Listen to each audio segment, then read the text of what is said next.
Hello friends, welcome to Prabha Creations. आज आप लोगों के सामने मैं एक नया डिज़ाइन लाई हूँ और ये डिज़ाइन देखने में बहुत सुंदर है। ये डिज़ाइन जो है आप किसी भी प्रोजेक्ट पर अप्लाई कर सकते हैं। इसे आप लेडीज़ कार्डिगन में, जेंट्स स्वेटर में या आप जो है बेबी स्वेटर में भी इसे बना सकते हैं। ये केबल टाइप का डिज़ाइन है और डिज़ाइन 8 फंदों के बीच में है। इसमें मैंने 34 फंदे ले रखे हैं और देखिए बीच में मैंने 2 फंदों की धारी डाल रखी है। इसमें 2 ये उल्टे उल्टे फंदों की धारी है और जो डिज़ाइन है वो केवल इन 8 फंदों के बीच में है। ये देखिए 1 2 3 4 5 6 7 8 ये डिज़ाइन है। आइए इस डिज़ाइन को डालते हैं। देखिए पहला स्टिच हम सिंपल निकाल लेते हैं और ये 2 उल्टे फंदे बुनते हैं हम इस तरह से। अब जो डिज़ाइन का फर्स्ट रो और ये फर्स्ट रो है और पहला स्टेप है, इस पहले स्टेप में इन 4 फंदों में डिज़ाइन आएगा। इसमें जो ये वाला फंदा है, जो चौथे नंबर का फंदा है, ये यहाँ पहले नंबर पर आ जाएगा और इन 3 फंदों को हम बैक में ले जाएंगे। तो इसे बैक में करने के लिए हम इस तरह से करते हैं, सिलाई से उतार कर पहले इन 3 फंदों को हम सिलाई पर डाल देते हैं और फिर जो ये एक फंदा है इसको बाद में हम इस तरह से सिलाई पर डाल देते हैं।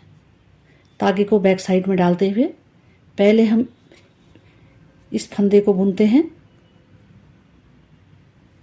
और उसके बाद ये दूसरा फंदा बुनते हैं। 2 फंदे हमने बुन लिए हैं। उसके बाद जो ये 2 फंदे हैं, इन 2 फंदों का हम एक फंदा कर देते हैं, यानी कि 4 फंदों के हमने 3 फंदे कर दिए हैं। यहाँ पर जाली डालनी है तो तागे को हम अपनी ओर लाते हुए इन 4 फंदों को हमने सिंपल बुन लेना है। इनमें इस टाइम डिज़ाइन नहीं है तो इनको हम इस तरह से बुनते हैं। तो जो यहाँ पर 2 फंदे का एक फंदा किया था तो ये जाली आ गई उसकी, उस पर एक फंदा बढ़ गया है तो सारे फंदे बराबर हो गए हैं। देखिए ये 4 फंदों को हम ऐसे बुनते हैं। बीच में ये 2 उल्टे फंदों की धारी है। फिर से देखिए एक बार और डिज़ाइन डालते हैं इन 4 फंदों में। देखिए पहले फंदों को निकाला, 3 स्टिच को हम इस तरह से निकाल के ये इस 4th वाले स्टिच को ऐसे निकाल के पहले इन 2 फंदों को हम इस तरह से बुन लेते हैं। फिर इन 2 फंदों का हम एक फंदा करते हैं। यहाँ पर तागे को अपनी ओर करते हुए जाली डालते हैं और एक फंदा बढ़ाते हैं। इन 4 फंदों को हम ऐसे सिंपल बुन लेते हैं और बीच की 2 उल्टे फंदों की धारी है और इस रो को हम कंप्लीट करते हैं। ये फर्स्ट रो कंप्लीट हो गई है। सेकंड रो हमारा जो है उल्टा पल्ला है। इसमें पहला स्टिच लेके देखिए ये जो 2 सीधी धारियां हैं इनको हमने सीधा सीधा बुनना है और जो डिज़ाइन के 8 फंदे थे उनको हमने सिंपल उल्टा बुनना है। तो इस तरह से इस रो को भी हम कंप्लीट करते हैं, सेकंड रो को।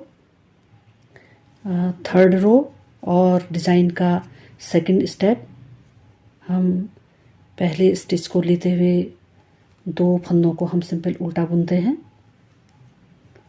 अब देखिए डिज़ाइन जो है, अब ये 4 फंदे सिंपल बुने जाएंगे और डिज़ाइन इन 4 फंदों में आएगा, बाद के 4 फंदों में। तो ये पहले 4 फंदे हम ऐसे बुन लेते हैं।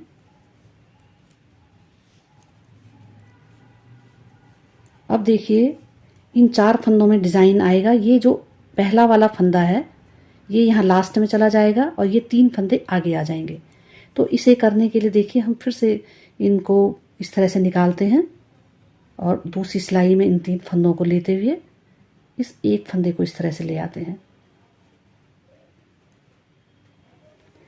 देखिए अब हमने क्या करना है, यहाँ पे पहले जाली पड़ेगी, यानी कि फंदा बढ़ेगा और 2 फंदे का एक फंदा होगा।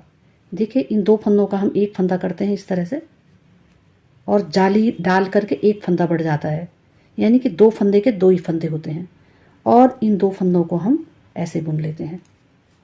ये डिज़ाइन यहाँ पर कंप्लीट हो गया है। देखिए ये उल्टा फंदा, 2 उल्टे फंदे बुनते हैं धागे को बैक साइड में करते हुए। इन 4 फंदों को हम ऐसे ही बुनते हैं, ये 3 और ये 4। फिर से पहले इन फंदों की उल्टा पलटी कर देते हैं इस तरह से। देखिए ये 4 फंदे हमने निकाल लिए हैं और 3 फंदे ऐसे लेते हुए इस एक फंदे को हमने पहले ले लिया इधर। अब यहाँ पर हमने जाली डालनी है तागे को अपनी ओर लेते हुए, और ये 2 फंदों का हम एक फंदा कर देते हैं। फंदा बढ़ भी गया है और 2 फंदे का एक फंदा हो गया है, और इन 2 स्टिच को हमने ऐसे ही बुन लेना है। ये डिज़ाइन कंप्लीट हो गया है और आगे इसे ऐसे ही कंटिन्यू करते हैं। ये 3rd रो कंप्लीट हो गई है, हमारा डिज़ाइन भी कंप्लीट हो गया है। और 4th रो उल्टा पल्ला जैसा है, जो फंदा जैसा दिखाई देता है उसको वैसे ही बुनते हैं। ये 4th रो कंप्लीट हो गई है और डिज़ाइन भी कंप्लीट हो गया है। और वीडियो देखने के लिए आप लोगों का बहुत बहुत धन्यवाद। आप मेरे चैनल को सब्सक्राइब कीजिए ताकि मैं आपके लिए बहुत अच्छे अच्छे डिज़ाइन ला सकूं। Thank you.